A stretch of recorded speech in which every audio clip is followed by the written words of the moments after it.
ಸ್ನೇಹಿತರೆ, ಸಾಮಾನ್ಯವಾಗಿ ಮನೆಗಳಲ್ಲಿ ಅತಿಯಾದ ನಿದ್ರೆ ಮಾಡುವವರನ್ನ ಇಂದಿಗೂ ಸಹ ಜನ ಕುಂಭಕರ್ಣನಿಗೆ ಹೋಲಿಸುವುದನ್ನು ಕೇಳಿರ್ತೀವಿ ಅಲ್ವಾ. ಅದಕ್ಕೆ ಕಾರಣ ವರ್ಷದ 6 ತಿಂಗಳುಗಳ ಕಾಲ ಗಾಢ ನಿದ್ರೆಯಲ್ಲಿ ಇರುತ್ತಿದ್ದಂತಹ ಕುಂಭಕರ್ಣನ ವಿಶೇಷವಾದ ಗುಣ. ನಮ್ಮ ಪೌರಾಣಿಕ ಗ್ರಂಥಗಳಾದ ರಾಮಾಯಣ ಮತ್ತು ಮಹಾಭಾರತಗಳಲ್ಲಿ ಅನೇಕ ರಾಕ್ಷಸರುಗಳ ಕಥೆ ಕೇಳೋದಕ್ಕೆ ಸಿಗುತ್ತೆ. ಅದರಲ್ಲಿ ಕೆಲವೊಂದಿಷ್ಟು ಪಾತ್ರಗಳು ಮಾತ್ರ ವಿಶೇಷ, ವಿಭಿನ್ನ, ವಿಚಿತ್ರವೆನಿಸುತ್ತೆ. ಅಂತಹ ಪಾತ್ರಗಳಲ್ಲಿ ಒಂದು ರಾವಣನ ಸಹೋದರ ಕುಂಭಕರ್ಣ. ನಿಮ್ಮಲ್ಲಿ ಬಹುತೇಕರು ಬಾಲ್ಯದಲ್ಲಿ ಗಲಿವರನ ಕಥೆಯನ್ನು ಕೇಳಿರಬಹುದು. ಆ ಗಲಿವರನ ನೈಜ ರೂಪ ಈ ಕುಂಭಕರ್ಣ. ಹಾಗಿದ್ರೆ ಆ ರೀತಿ ನಿದ್ದೆ ಮಾಡೋದಕ್ಕೆ ಕಾರಣ ಏನು? ಕುಂಭಕರ್ಣ ರಾಮನ ವಿರುದ್ಧ ಯುದ್ಧ ಮಾಡೋದಕ್ಕೆ ನಿರಾಕರಿಸಿದ್ದೇಕೆ? ರಾಮ ಕುಂಭಕರ್ಣನನ್ನು ಯಾವ ರೀತಿ ಕೊಂದ? ಈ ಎಲ್ಲ ವಿಚಾರಗಳ ಜೊತೆಗೆ ಸಂಪೂರ್ಣ ಕುಂಭಕರ್ಣನ ಚರಿತ್ರೆಯನ್ನು ಈ ವಿಡಿಯೋದಲ್ಲಿ ತಿಳ್ಕೊಳ್ಳೋಣ. ಅದಕ್ಕೂ ಮೊದಲು ಚಾನಲ್ಗೆ ಸಬ್ಸ್ಕ್ರೈಬ್ ಆಗಿ ನಮ್ಮ ಎಲ್ಲ ವಿಡಿಯೋಗಳ ನೋಟಿಫಿಕೇಶನ್ಗಳಿಗಾಗಿ ಬೆಲ್ ಐಕಾನ್ ಕ್ಲಿಕ್ ಮಾಡಿ.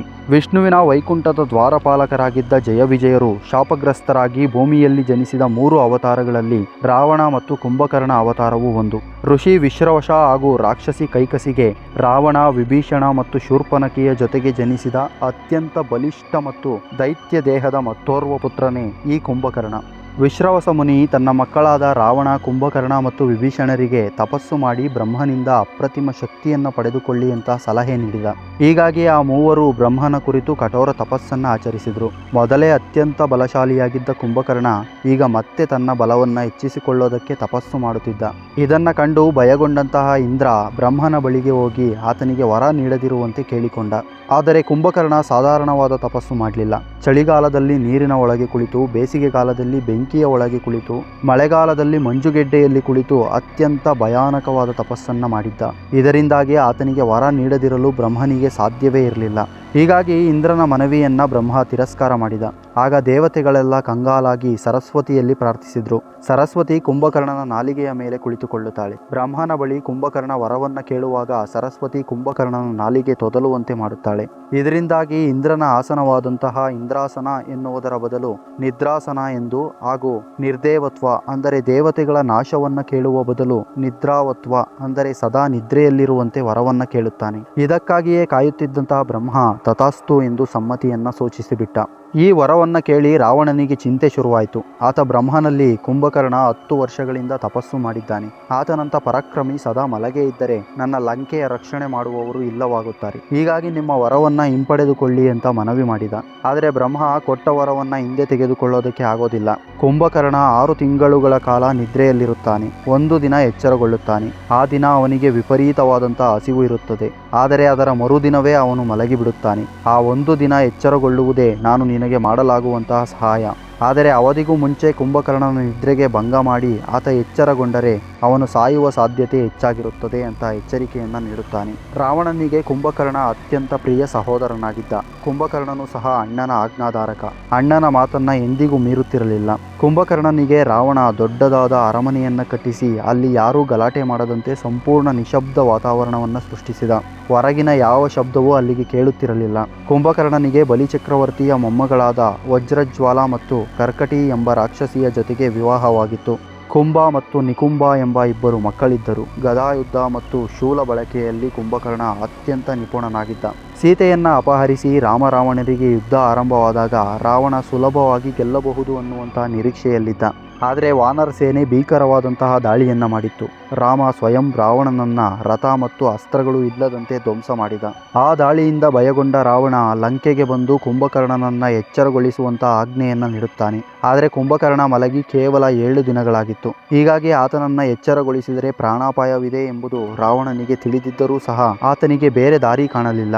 ಯಾಕೆಂದರೆ ರಾವಣನಿಗಿಂತಲೂ ಪರಾಕ್ರಮಶಾಲಿಯಾದ ಕುಂಭಕರ್ಣನಿಲ್ಲದೆ ಯುದ್ಧವನ್ನು ಗೆಲ್ಲುವುದು ಅಸಾಧ್ಯ ಎಂಬುದು ರಾವಣನಿಗೆ ಅದಾಗಲೇ ಅರ್ಥವಾಗಿತ್ತು. ಹೀಗಾಗಿಯೇ ಕುಂಭಕರ್ಣನನ್ನು ಎಚ್ಚರಗೊಳಿಸುವಂತಹ ಸಾಹಸಕ್ಕೆ ಕೈ ಹಾಕಿದ. ಯುದ್ಧದ 2ನೇ ದಿನದ ಸಂಜೆಗೆ ಆತನನ್ನು ಎಚ್ಚರಗೊಳಿಸಲು 100 ಸೈನಿಕರು ಕುಂಭಕರ್ಣನ ಕೋಣೆಗೆ ಬಂದರು. ಮೊದಲಿಗೆ ಅವನ ಕಿವಿಯ ಬಳಿ ಕುಳಿತು ಜೋರಾಗಿ ಕರೆದು ಆತನನ್ನು ಮುಟ್ಟಿ ತಟ್ಟಿ ಎಬ್ಬಿಸುವ ಪ್ರಯತ್ನವನ್ನು ಮಾಡಿದರು. ಆನಂತರ ಶಂಕು, ಡೊಳ್ಳು ಮತ್ತು ಕಹಳೆಯನ್ನು ಊದಿ ಶಬ್ದ ಮಾಡಿದರು. ದೊಡ್ಡ ದೊಡ್ಡ ಬಂಡೆಗಳನ್ನು ತಂದು ಅವನ ಮೈ ಮೇಲೆ ಎಸೆದರು. ಹಲವು ಸೈನಿಕರು ಬರ್ಜಿ ಮತ್ತು ಕತ್ತಿಗಳಿಂದ ತಿವಿದು ಎಚ್ಚರಿಸಲು ಪ್ರಯತ್ನಿಸಿದರು. 100 ಆನೆಗಳನ್ನು ತಂದು ಅವನ ಮೈ ಮೇಲೆ ಓಡಾಡಿಸಿದರು. ಆದರೆ ಇದ್ಯಾವುದರಿಂದಲೂ ಕುಂಭಕರ್ಣ ಕಿಂಚಿತ್ತೂ ಅಳುಗಾಡಲಿಲ್ಲ. ಆತನ ಒಂದೇ ಒಂದು ಒಂದು ಸೀನಿಗೆ ಎಲ್ಲರೂ ಹಾರಿ ಹೋಗಿ ಗೋಡೆಗಳನ್ನು ಕಚ್ಚಿಕೊಂಡ್ರು. ಆ ದೈತ್ಯ ದೇಹವನ್ನು ಎಚ್ಚರಗೊಳಿಸುವುದು ಅಷ್ಟು ಸುಲಭದ ಮಾತಾಗಿರಲಿಲ್ಲ. ಕಡೆಗೆ ಉಪಾಯ ಮಾಡಿ ಬಗೆ ಬಗೆಯ ಭಕ್ಷ್ಯ ಭೋಜನಗಳನ್ನು ತಯಾರಿಸಿ ಆ ಕೋಣೆಗೆ ತಂದರು. ಅದರ ಸುವಾಸನೆಗೆ ಕುಂಭಕರ್ಣ ಎಚ್ಚರಗೊಂಡ. ಆ ದಿನ ಆತ ತಿಂದ ಊಟವನ್ನು ಕೇಳಿದರೆ ನೀವು ನಿಜಕ್ಕೂ ಶಾಕ್ ಆಗ್ತೀರಿ. ಸುಮಾರು 500ಕ್ಕೂ ಹೆಚ್ಚು ಎಮ್ಮೆಗಳು, ಸಾವಿರಾರು ಪ್ರಾಣಿಗಳ ಮಾಂಸ, ದೊಡ್ಡ ದೊಡ್ಡ ಪಾತ್ರೆಯಲ್ಲಿ ಹಣ್ಣು ಹಂಪಲು, 2000 ಕೊಡ ಮದ್ಯಪಾನ. ಇಷ್ಟೆಲ್ಲ ತಿಂದರೂ ಕೇವಲ 9 ದಿನದ ಹಸಿವನ್ನು ನೀಗಲಾಗಲಿಲ್ಲ. ಕೊನೆಗೆ ಕುಂಭಕರ್ಣ ತನ್ನನ್ನು ಎಚ್ಚರಗೊಳಿಸಿದ್ದಕ್ಕೆ ಕಾರಣವನ್ನು ಕೇಳುತ್ತಾನೆ. ರಾವಣ ಸ್ವಯಂ ಬಂದು ಆತ ಸೀತೆಯನ್ನು ಅಪಹರಿಸಿದ್ದು, ವಿಭೀಷಣ ಆತನನ್ನು ಬಿಟ್ಟು ರಾಮನ ಸೇನೆಗೆ ಹೋಗಿದ್ದು, ಆ ದಿನದ ಯುದ್ಧದಲ್ಲಿ ರಾಮ ಆತನನ್ನು ನಿಶಸ್ತ್ರಗೊಳಿಸಿ ಕಳುಹಿಸಿದ್ದು ಎಲ್ಲವನ್ನ ತಿಳಿಸುತ್ತಾನೆ. ಈಗ ನಿನ್ನ ಸಹಾಯ ಅತ್ಯಗತ್ಯ ಎಂಬುದನ್ನು ಮನವರಿಕೆ ಮಾಡಿಕೊಡಲು ಪ್ರಯತ್ನಿಸುತ್ತಾನೆ. ಆದರೆ ಕುಂಭಕರ್ಣನಿಗೆ ವಿಶೇಷವಾದಂತಹ ಜ್ಞಾನವಿತ್ತು. ಅದರ ಮೂಲಕ ರಾಮ ವಿಷ್ಣುವಿನ ಅವತಾರ ಮತ್ತು ಸೀತೆ ಲಕ್ಷ್ಮೀದೇವಿಯ ಅವತಾರ ಎಂಬುದನ್ನು ತಿಳಿದುಕೊಂಡು ತನ್ನ ಅಣ್ಣನಿಗೆ ಯುದ್ಧವನ್ನು ನಿಲ್ಲಿಸುವಂತಹ ಸಲಹೆಯನ್ನ ನೀಡುತ್ತಾನೆ. ಜೊತೆಗೆ ರಾಮನ ಮೇಲೆ ಯುದ್ಧವನ್ನು ಮಾಡೋದಕ್ಕೆ ನಿರಾಕರಿಸುತ್ತಾನೆ. ಆದರೆ ರಾವಣೇಶ್ವರನ ತಲೆಗೆ ಇದೆಲ್ಲ ಹೋಗಲಿಲ್ಲ.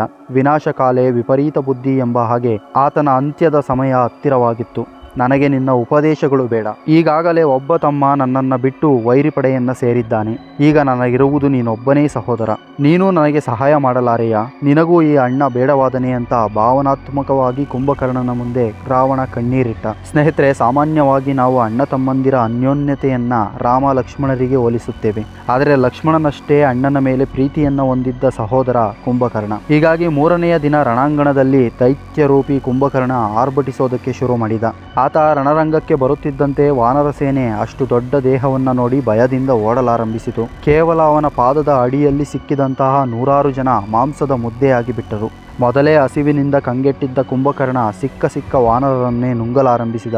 ಅಂಗದ ಮತ್ತು ನೀಲ ಕುಂಭಕರ್ಣನ ಒಂದೇ ಹೊಡೆತಕ್ಕೆ ಮೂರ್ಛೆ ಹೋದರು. ಎಲ್ಲರೂ ದಿಕ್ಕಾಪಾಲಾಗಿ ಓಡುವುದನ್ನು ಕಂಡು ಸುಗ್ರೀವ ಕುಂಭಕರ್ಣನೊಡನೆ ಯುದ್ಧಕ್ಕಿಳಿದ. ಆದರೆ ಕುಂಭಕರ್ಣ ಎಷ್ಟು ಬಲಶಾಲಿ ಅಂದರೆ ಆತನನ್ನು ಹಿಡಿದು ಕಂಕುಲಲ್ಲಿ ಬಚ್ಚಿಟ್ಟುಕೊಂಡು ಲಂಕೆಯ ಕಡೆಗೆ ಹೊರಟಿದ್ದ. ಆದರೆ ಸುಗ್ರೀವ ಕುಂಭಕರ್ಣನ ಕಿವಿ ಮತ್ತು ಮೂಗುಗಳನ್ನು ಕಚ್ಚಿ ಸಾಹಸ ಮಾಡಿ ತಪ್ಪಿಸಿಕೊಂಡ.